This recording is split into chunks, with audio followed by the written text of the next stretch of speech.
이제 우리가 예수님을 믿은 지 이제 오래될수록 골동품이 되지 않나. 성령의 살아있는 생명의 도전이 없으면 우리는 골동품으로 주저앉게 되거든요. 이제 이 젊은 우리 자녀들과 이렇게 성경 말씀을 나누다 보면 가장 깨끗해요. 예. 주고받는 내용이 깨끗하고 군더더기 없이 그대로 자기의 그 약점이 발견되면 그 자리에서 아, 내가 그렇게 했어요. 이렇게 말해주는 게 너무 깨끗한 거예요. 이제 오늘도 이제 두 자매와 이렇게 이제 같이 전화로 카톡으로 이제 하게 됐는데, 그래서 이제 성경을 이렇게 같이 펴가면서 본인들의 은혜 받은 거를 얘기하고 또 나는 내가 하나를 선택해서 전달을 해주고 이렇게 하는데, 참 오늘도 들으면서 그 발전적인 그 방향, 하나님께로 성령께로 자신들의 방향을 트는 거 너무 깨끗해요. 예. 그리고 이렇게 군더더기로 내가 그렇게 하려고 했는데 안 했어요, 이런 게 아니에요. 예. 아주 있는 그대로 솔직 담백하게 자기를 그대로 내놓고 그때 이때 이런 사건이 있었는데 내 마음에는 벌써 이미 이렇게 되어 있었습니다. 이렇게 자기를 고지고대로 고발을 해요. 그러니까 빠른 것 같아. 굉장히 빠른 것 같고 군더더기가 없으니까 지난번에 이제 우리가 월반 좀 하자. 너무 나이에 비해 성숙하지 못하다. 이거는 우리들의 손해가 아니라 하나님 편에서 이건 너무너무 손해다. 이제 그렇게 얘기하니까 그게 가능할까요? 가능하지. 이제 이렇게 했어요. 근데 이제 조금씩 완전히 많이 달라졌어요. 예. 예. 듣는 자세도 실천하는 방향도 주님을 지향하는 어떤 선도 이런 것들이 조금 더 선명해지고 분명해지고 아니면 아니야. 내가 이렇게 말하거든. 아닌 건 아니야. 지금 다듬어 갈 때 제대로 못 다듬으면 가망이 없어. 지금부터 아주 이렇게 신선할 때 이럴 때 잘 배웠고 가야 나이가 먹어도 녹슬질 않아. 그런데 자칫 잘못하면 믿어온 연조는 몇십 년이다. 경험도 숱하게 많아. 예수 믿고 구원받고 나서 성령 경험 없는 사람이 어디 있냐. 다 있지. 그런데 가지치기를 안 해. 우리가 가지치기를 해야 곧바로 올라가야 그 제목을 주님이 갖다 쓰는 건데 그렇지가 못해. 이런 얘기를 하면서 이제 많이 하는데 오늘도 나누면서 아, 참 좋다. 참 깨끗하다. 이렇게 진솔한 자기들의 상태를 변명 하나도 안 해. 그랬어요. 맞았어요. 원장님 그 내용이 옳아요. 이렇게 긍정해가면서 우리들도 경험해요. 지난날에는 두리뭉실로 넘어가는데 지금은 밝혀져요. 이렇게 얘기들을 해요. 그럼 우리는 이제 그들에 비해서 부모니까 수십 년 앞장섰는데도 우리는 어떤 문제 하나를 얘기하게 되면 자기를 빼놓으려고 흠집이 생겼거나 뭔가 주림 잡힌 것이 있거나 흉측하거나 그러면 일단 나를 빼서 이제 안 보이게 하려고 하는 변명이 제일 먼저 나오지 않나. 이유가 많아. 그게 난 이해가 안 돼. 뭐에 이유가 많아야 돼? 삼자들이 적어도 나를 보는 삼자들의 눈이 나보다 정확할 때가 많아요. 나는 나를 후하게 보기 때문에 정확하게 못 봐요. 그리고 나는 세세히 칭찬받아서 곱게 접어놓은 것들이 있기 때문에 내가 이해되지 않는 말을 해주면 내 칭찬이 앞을 가려요. 나는 그래도 이런 소리 들은 사람이야. 이러면서. 그러다 보니까 우리는 주님과 정결 교제가 안 돼. 정결한 교제. 순결한 교제. 거룩한 교제. 그리고 이제 종교성으로는 교제가 돼. 주일날 열심히 가고 열심히 남들 볼 때 또 선앙도 하고 종교성으로는 되는데 실제로 성령의 인격을 서로 주고받는 데는 안 되는 거예요. 그리고 이제 오랫동안 서로 신앙생활을 하다 보면 그 사람이 어떤지 다 드러나요. 어차피 드러나는 거 무화과 잎으로 가린들 무슨 소용이 있어요. 어차피 드러나는 거. 근데 우리는 애써 무화과 잎으로 가리죠. 좀 부족한 것 같아. 더 큰 걸 갖다 가려야 돼. 조금 비치는 것 같아. 더 두꺼운 걸 갖다 가려야 돼. 이러면서 현재 발전 없는 나를 가리기 위해서 과거의 나를 끄지보다 덮어잡고, 과거에 이런 성령 역사가 있었고, 나도 과거에는 이렇게 했고, 나도 과거에는 이런 경험이 있고, 이런 식의 과거의 무화과잎을 끌어다가 두꺼운 가죽 부대 같은 걸 끌어다가 덮으려고 하는 거예요. 신앙은 현재예요. 어제가 아니에요. 오늘이에요. 이 현재 속에서 하나님의 시간과 같이 가고 있거든요. 여러분, 나도 절실하게 깨달은 건 얼마 안 돼요. 예. 적어도 10년 주기로 이렇게 자기를 점검해 보잖아요. 빠를 때는 한 5년 정도. 이 10년 주 이렇게 보게 되면 10년 정도 지나서 내가 이게 지나가는 걸 보면 그 10년에 맞는 어떤 의미가 있어요. 그리고 그 10년 동안에 연단과 많이 겪은 심적 고통과 현실 상황의 장애물과 이런 것 속에서 그리스도를 사랑하고 높이고 인정했던, 지금 우리가 읽은 중에 그리스도의 법에 따라 이렇게 기록하신 것처럼 그리스도의 법에 순복한 나. 너무 멋있는 내용 아니에요? 그리스도의 법에 순복한 나. 거친 때도 있고 미련스러울 때도 있고 인색할 때도 있고 심술 부릴 때도 있고 고약을 떨 때가 없는 거 아니에요. 있어요. 그렇지만 그거에 비해서 더 월등한 건 그리스도의 법에 순종한 모습이다. 그리스도의 법을 인정한 내용이다. 그래서 우리들의 죄인의 시선은 우리가 죄인으로 움직인 거에 대해 밝고, 하나님의 거룩한 시선은 그리스도의 법에 순종한 게 밝다. 이 보는 입장이 틀려요. 그럼 나와 여러분은 그리스도의 법에 순종하며 살아온 사람들이라면 육체를 거쳤다는 거예요. 육체가 아픔을 겪었어. 슬픔을 알았어. 십자가를 지기 위해서 모욕을 당했어. 이권에서 내가 좀 손해를 보게 하기 위해서 주님 앞에서 한숨도 나왔어. 이게 틀리다는 거예요. 그 그리스도의 법에 순복한 나, 이게 능력이고, 이런 사실이 영혼 속에서 축복되는 어느 날 아침이 있다면 하루 종일 가볍죠. 이 다리가 어딜 딛는지 모르게 굉장히 산뜻하고 날렵하고 가볍게 움직여지는 거예요. 그게 바로 이제 예수 믿는 우리들의 자세이지요. 오늘 이제 6장 앞을 보게 되면 뭐 좀 흉측한 일이 드러나거들랑 신령한 너희는 온유한 심정으로 그러한 자를 바로잡고 시험을 받을까 두려워하라, 이렇게 말씀하셨어요.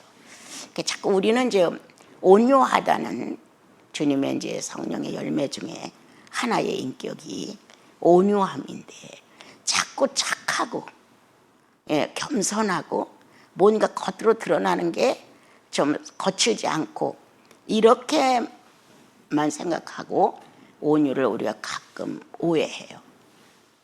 온유 속에는 정직한 경계가 서야 돼요. 정직한, 아무리 목소리가 낮아지고 아주 겸손한 척해도 정직한 경계가 없으면 그건 안 되는 거예요. 온유는 항상 나를 정복하고 다스릴 수 있는 능력이 존재하고 있다는 뜻이에요. 그래서 어떤 상황이 왔을 때 그 온유가 탁 제거를 해줘요. 그래서 나를 한결 땅 밑으로 내려놔요. 감정을 내려놔요. 악함의 발산을 처리해요. 내 마음 같으면 욕을 막 해주고 싶을, 그 사람이 지금 하고 있는 짓에 맞는 욕을 해주고 싶은 그런 악성이 발휘될 때도 이 안에서 딱 제거를 해주죠. 그것은 연단된 온유의 능력이에요. 많이 실패했다. 나도 많이 그렇게 혈기적이고 못마땅하고 불평정이고 거짓스럽고 속이고 참 별의별 짓을 다한 우리들의 인격이에요. 그런데 예수님을 믿고 나서 예수 그리스도의 인격으로 바꾸어지는 어떤 삶의 과정 속에 연단이라는 이름으로 우리들은 당연히 받아 지나가야 할 과정들이에요. 그런데 여기에서 우리가 안 되어 있기 때문에, 제대로 된 것이 없기 때문에 문제가 생기면 온유가 튀어나오지를 못하죠. 온유하면 판단이 바로 쓸 수가 있어요. 근데 온유하지 아니하면 혼합이 되어요. 혼동이 되어요. 막 감정이 오르내리기 때문에. 그래서 주님은 이제 온유한 심령으로 그러한 사람을 바로잡고, 어떤 훈계나 이 어떤 언어로 바로잡는 건 참 드물어요. 같이 이 자아가 강력한 힘을 갖고 있기 때문에 참 안 되어요. 내가 그러한 사건에 주님 앞에서 항복을 한 능력이 있어야 상대에게 어떤 권면을 하거나 위로를 하거나 충고를 할 때 효과가 있는 것이지, 내 속에 내가 하나도 연단된 온유의 인격이 없다면, 주님 앞에 항복한 것이 없다면 안 돼요. 보통 사람들이 하는 말로 너나 잘해, 나 걱정하지 마, 이렇게 마음에서 나오거든요. 그런데 이제 그리스도 앞에 연단된 영혼, 많은 욕망과 사욕을 정말 쳐서 정복한 영혼, 조그마한 게임을 해도 그 게임에서 내가 이기지 못하면 씩씩거리는 혈이 나오는 우리들, 이러한 우리들은 상대를 감동시키지 못한다.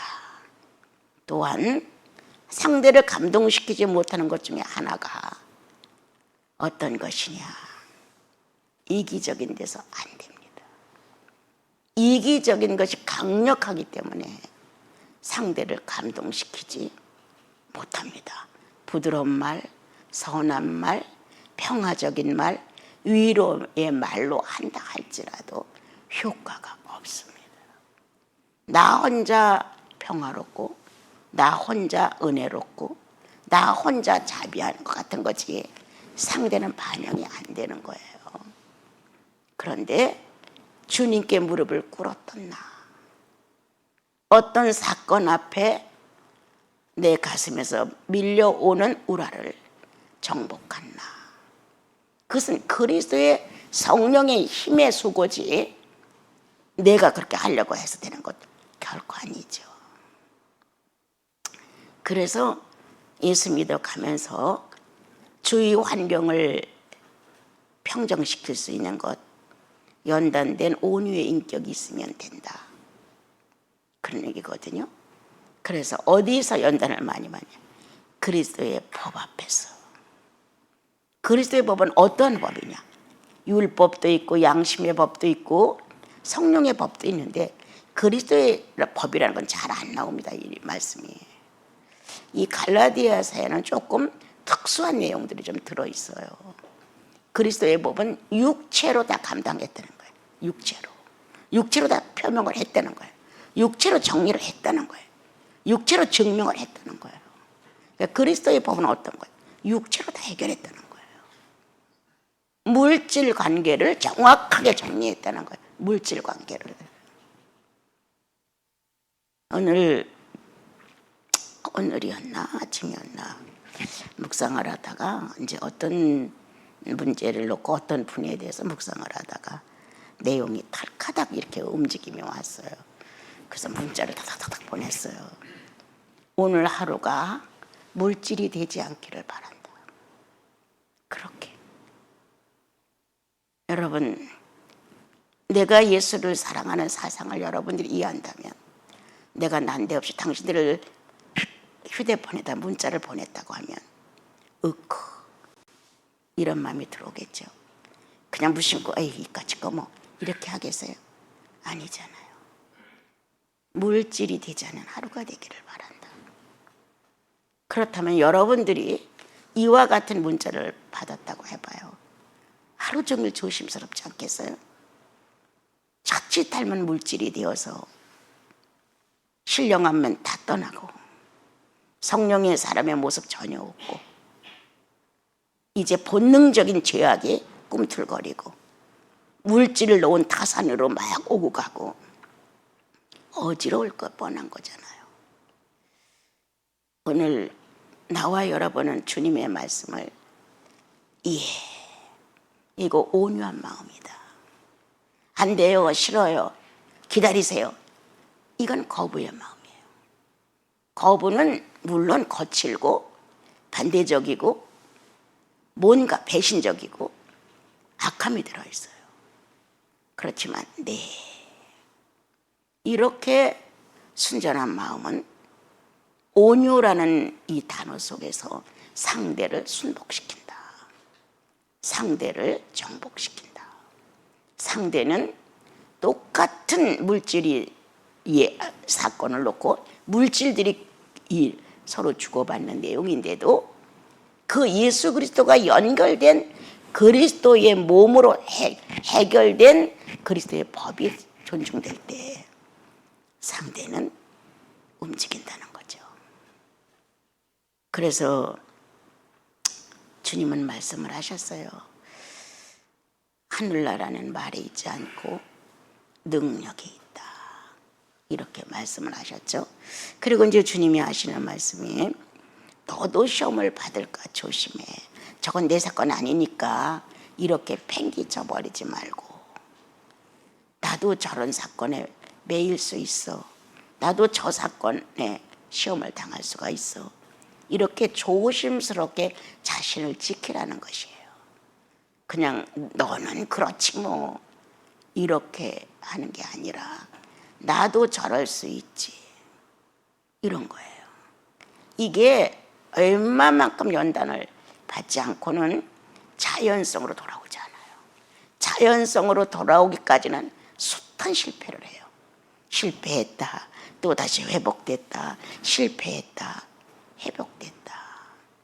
이런 과정을 거쳐가면서 나와 여러분은 예수 그리스도의 법, 그리스도의 법에 익숙해지는 거예요. 그래서 나와 여러분이 살아가고 있는 삶의 질이 갈수록 달라지고 있죠. 주님은 그리스도의 법을 성취하라고 하셨을 때 나와 여러분이 그냥 지나가는 말로 그렇게 할 수 있지만 이거는 대단한 내용이에요. 예. 율법으로 아니에요. 성령의 법으로 아니에요. 그리스도의 법으로 몸을 내준, 영육혼을 다 허비한 마음으로만 아니죠. 육체가 아플 만큼 아프고 거부할 만큼 거부하는 이 반항적인 이 육체를 하나님 앞에서 예로 굴복을 시킨 그리스도의 법으로 이루어질 것을 원하셨습니다. 나와 여러분은 걱정하지 말고 가능하다, 이렇게 긍정적으로 봐야 돼. 그리스도께서 해 놓으셨기 때문에 내가 이것을 인정하는 게 중요하다. 그래서 나는 가능해. 나는 이제 젊은 사람들 교제를 할 때도 늘 그래요. 이것을 어떻게, 탐욕이냐, 욕심이냐, 믿음 안에서 가능하다는 가능성이냐, 어떤 거냐. 아까도 이제 내용을 전하는 중에서 어떤 거야, 스스로 위로를 받기 위한 방법이야, 어쩔 수 없으니까, 아니면 신뢰 속에서 믿음의 결정이야. 그건 분명해야 되지 않을까? 사람들은 하다 보면 꼭 이렇게 말한다. 하나님께서 하시겠지. 어떤 거야? 그렇게 하나님께서 하실 거라고 밀어붙이고 위로를 받는 거야? 아니면 하나님께서 하실 거라고 하는 신뢰의 확정이 결정진 거야, 가슴 안에서. 이제 이렇게 이제 말을 해줬죠. 그랬더니 이제 그 비유를 들어서 이제 얘기를 하더라고요. 우리는 거의 그런 식이에요. 주님께서 하실 거예요. 하나님께서 하실 거예요. 얼마나 믿음 좋은 사람이에요, 그게. 근데 어떤 방법이냐? 내 영혼의 요구가 뭐냐? 그 말할 때. 어떤 거야? 어쩔 수 없어. 하나님이라도 핑계를 대야지. 하나님이 하실 거야. 이렇게 핑계라도 대야 되는 거 아니야? 그래야 믿음이 있는 것 같지 않아요? 그래서 매사를 종교의 탑을 쌓는 거야. 종교의 탑을. 그런데 하나님이 안 하시는 것도 엄청 많아요. 예. 그럼 안 하시는 거에 대해서는 왜 예민하지 않아? 안 하셨다면 내가 속았나? 하나님이 거짓말 하셨나? 내가 이거 허황된 거 아닌가? 무언가 믿었는데 될 거라고 생각했는데 안 됐어요. 내가 예수 믿고 얼마 안 가서 이 문제에 걸려 무척 고민한 사람이에요. 반드시 될 거라고 믿었어요.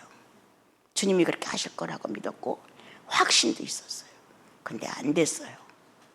그때 말도 못하고 고민 엄청 했어요. 이게 무슨 짓이냐. 확실히 기도할 때 내 안에 확신이 왔고 이루어질 거라고 했는데 안 된 거예요. 이게 한두 번이 아니었어요. 나는 어딘가 속는다. 난 어딘가 미혹당하고 있다. 이런 마음이 갈등이 일어나기 시작을 해서 한동안 나는 기도 안 했어요. 한동안 안 했어요. 기도를 안 해도 어떻게 되나 보자. 그런 감동이 안 와도 어떻게 되나 보자. 오늘 그 대화 중에 그 얘기를 하니까 감동이 오지 않아도 기쁨이 없어도 하나님 자체의 존재성에 의존해서 나는 나를 이렇게 이끌어 갔습니다. 이런 내용을 했어요. 네가 건조 상태를 만났구나. 이렇게 이제 얘기를 하면서 신앙은 바로 그거야. 내가 기뻐서 어떤 확신이 와서 감동이 와서 눈물이 찔끔 쏟아져서 이런 게 아니야. 그건 내 감정이야. 하나님 자신 자체가 존재하고 있는 거야. 이것이 내 속에서 믿음화돼야 신앙이라고 말하는 거예요. 이게 믿음화되지 않는 거야. 그럼 어떻게? 어쩔 수 없어 핑계대는 거야. 하나님께서 하시겠지. 하나님의 기도를 들어주시겠지. 그런데 안 된 게 너무 많은데도 불구하고 따지지도 않아 주님하고. 주님 된다고 했는데 왜 안 됐을까요? 내가 감정적이었을까요? 속았을까요? 아니었을까요? 뭔가 그분하고라도 나눠봐야 되는 거예요. 그러면 이 욕구가 심한 나는 그 욕구가 이루어지기를 바라는 갈망 때문에 응답이 온 거야. 지 감정에 대답을 해준 거지. 된다. 하나님께서 일하실 것이다. 이렇게. 이 세상 천지 창조 안에 인간이 살아가는 어려움 속을 해결할 수 있는 요소를 넣으셨어요. 주님은. 우리가 기도해서 되는 거 아니에요. 여러분. 그런데 우리는 거기에 미신성으로 아주 자리 잡고 있죠. 아니라 그러면 어떨 건데. 나 이 바다 못 갈라. 나 홍해 바다 못 갈라. 너들 힘으로 건너. 그럼 어떡할 건데. 하나님이 우리를 불러냈으니까 홍해 바다를 갈라서 우리를 분명히 건너게 하실 거예요. 근데 안 됐어. 그럼 어떡할 건데. 막연히 전지전능을 사용하지 마라. 막연히. 어떨 때 전지전능을 사느냐. 나의 이익권에 관계없이 써라. 전지전능을. 이익권에 관계없이 써야 전지전능의 효과가 있는 거지. 내 이익권과 맞춰놓고 전지전능을 쓰게 되면 탐욕쟁이 된다. 주님은 이제 나와 여러분에게 또 이런 말씀하셨어요. 서로 이렇게 짐을 지라고 이런 내용을 하셨어요. 그리고 그 밑으로 내려가면 너는 너의 짐을 지라고 하셨어요. 이 공동체적인 짐, 이거를 분업적으로 서로 나누어지면 훨씬 가볍지 않겠냐. 그게 물질적일 수도 있어요. 어떤 희생을 원하는 봉사 차원일 수도 있어요. 그런데 이것이 신앙 차원이라면 어떻게 할 것이냐. 우리는 이 공동체 안에서 정말 바삐 움직이는 예수인들은 그 삶 자체가 하나님의 시간이에요. 하나님의 시간. 내 시간이 없어요. 아직도 내 시간이라고 생각한다면 세상에 속하고 육체에서 간 거예요. 우리는 우리 시간이 없어요. 그분의 시간이에요.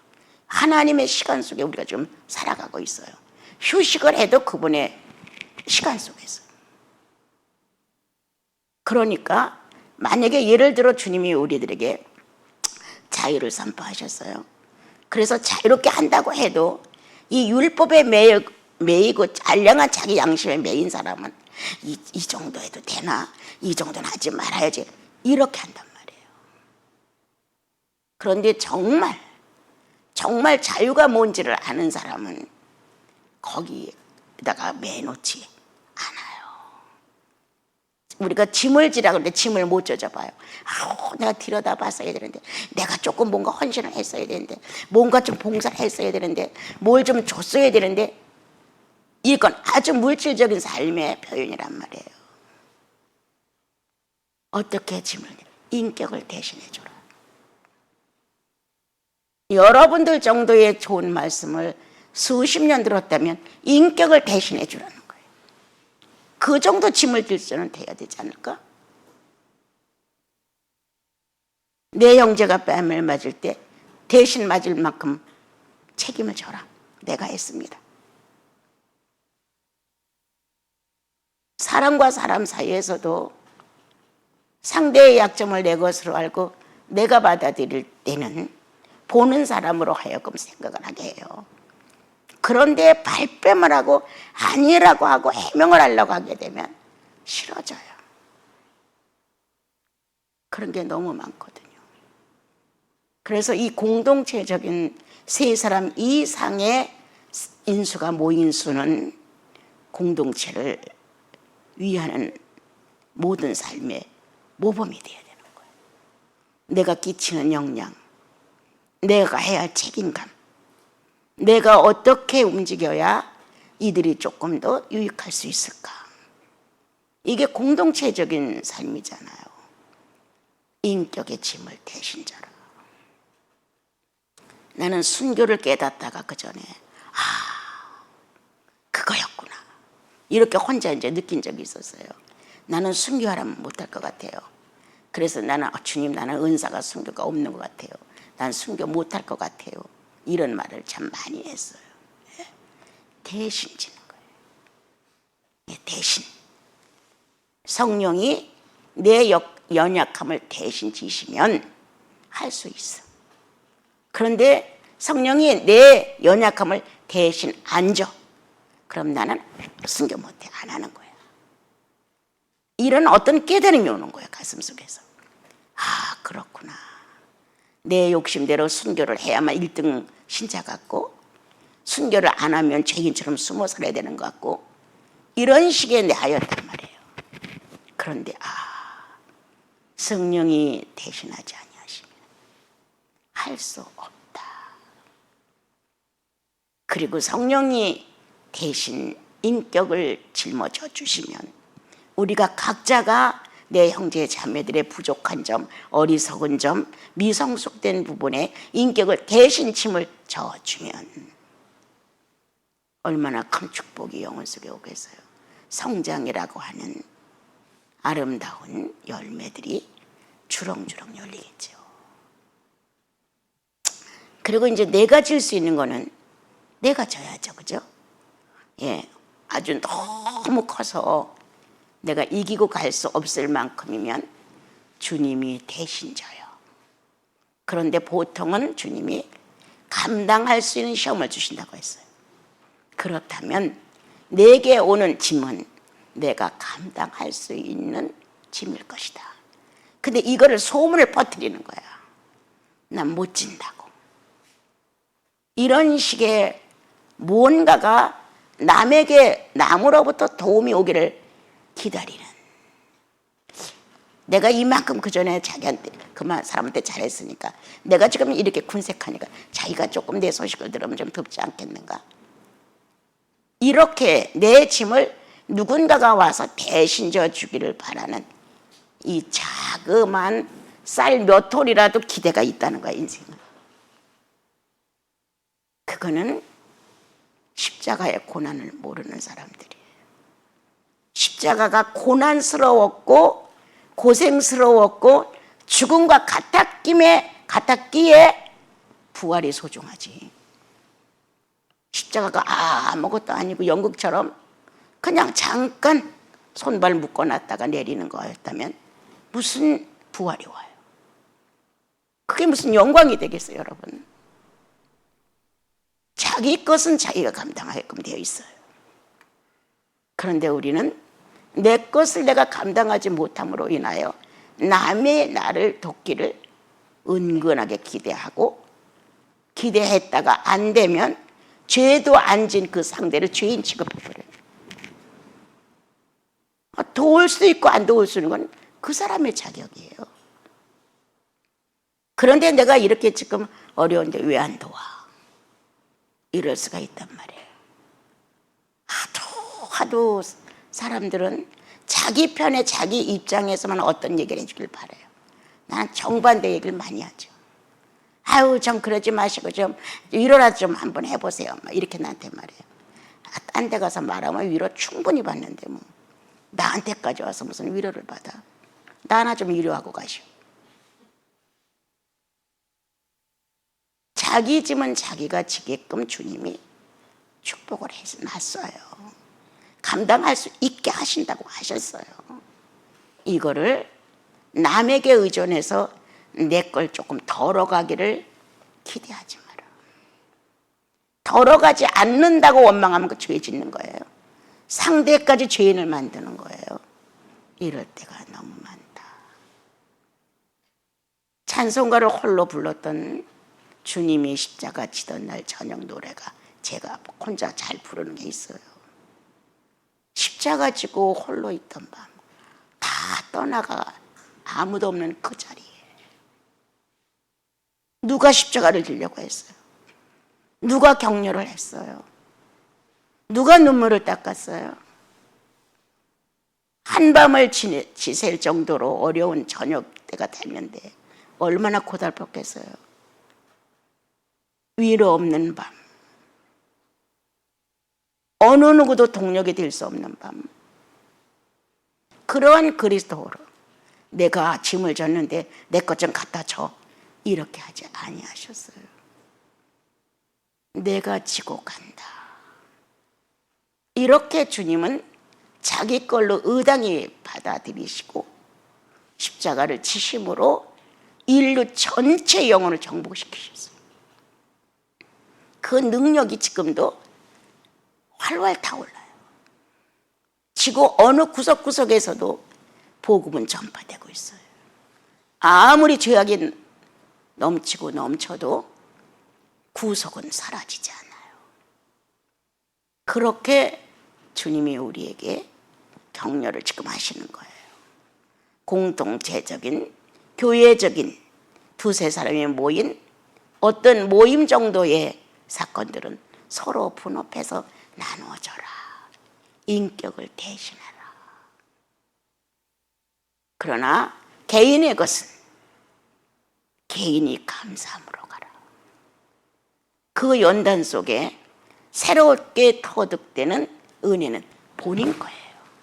본인 거. 남의 것이 아니에요. 그런데 우리는 다 틀려봤어. 성령 충만 너무 많이 가짜야. 나부터도 가짜가 너무 많아. 성령 충만. 사건이 생기면 얼굴 보면 알아. 그때는 왜 성령 충만이 안 되는가? 난 예수 그리스도가 가장 성령 충만한 것이 십자가를 지는 때였다고 얘기를 했어요. 그 장면이 내 영혼 속에 어느 날 밀려왔을 때 내 뜻대로 마옵시고 아버지의 뜻대로 위임하는 그리스도의 내면의 의지가 양도되는 사실을 알게 됐어. 그 사건을 깨닫고 나서부터는 내 거야. 삶이 내 거야. 나쁘든 좋든 내 거야. 내가 책임을 져야 돼.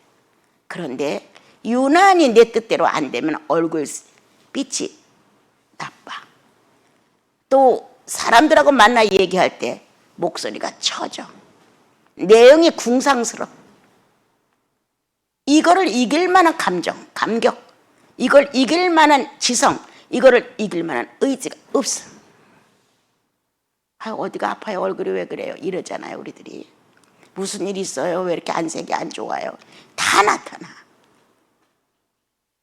이 사건에 내가 어려움을 겪은 거예요. 성령 충만하면 얼굴이 환하고 좋은데 왜 사건만 생기면 이렇게 죽어? 그런 마음이 있었을 때 십자가에 달린 예수의 찌그러진 얼굴, 견딜 수 없을 만큼 몸이 틀리는 그 육체의 어려운 난관 속에 모든 신경이 뒤틀리는 그 어떤 순간의 모습이 내 영혼을 찾아왔어요. 이게 정상이다. 십자가를 지고 아버지에게 위임한 이 성령 충만이, 이거 정상이다. 육체는 그렇게 틀리고 찢어지고 아프고 은혜롭지 못한 아주 괴상한 죄인의 얼굴이지만 그 영은 하나님을 기쁘게 했다는 거예요.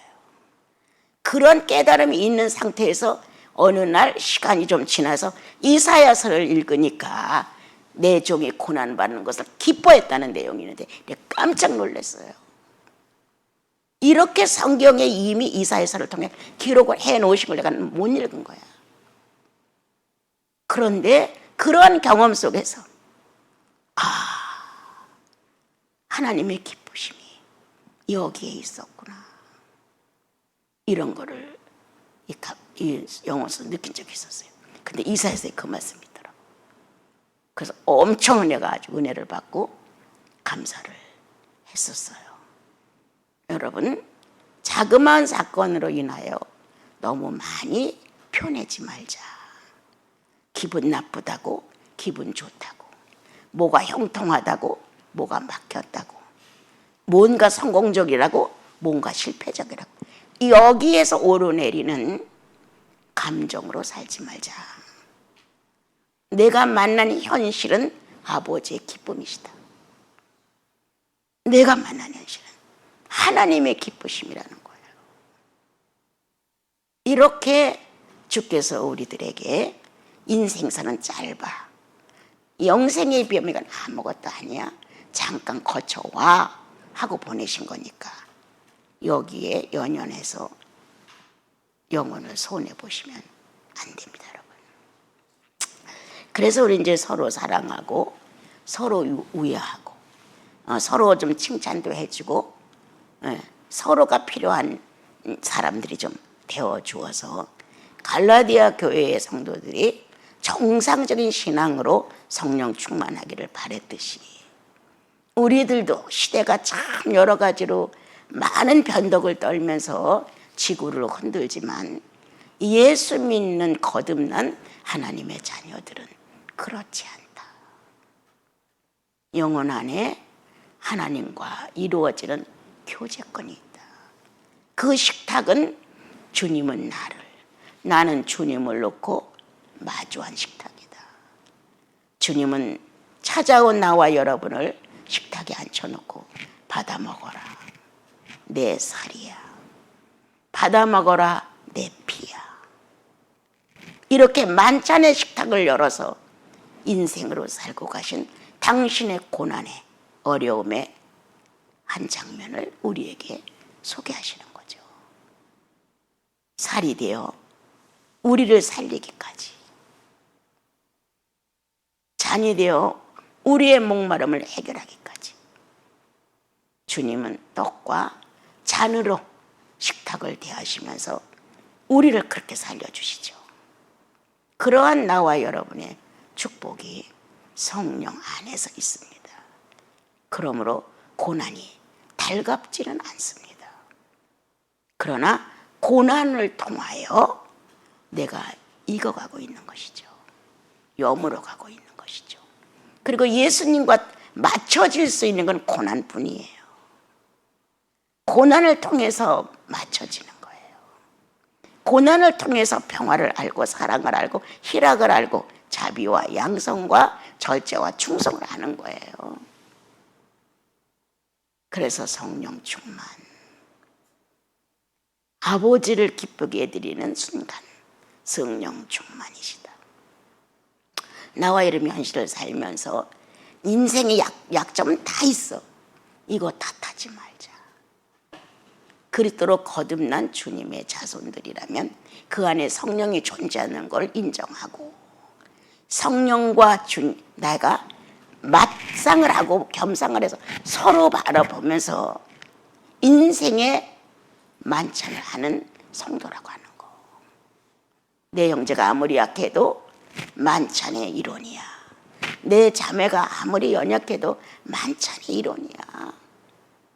주님과의 만찬의 일원으로서의 우리가 대우를 하고 인정을 하면서 저마다 자기의 구주로 감격했으니까 자기의 성령으로 충만해서 오늘 바울이 우리에게 이렇게 써준 것처럼 선을 행하되 낙심하지 말지니 포기하지 아니하면 거두리라.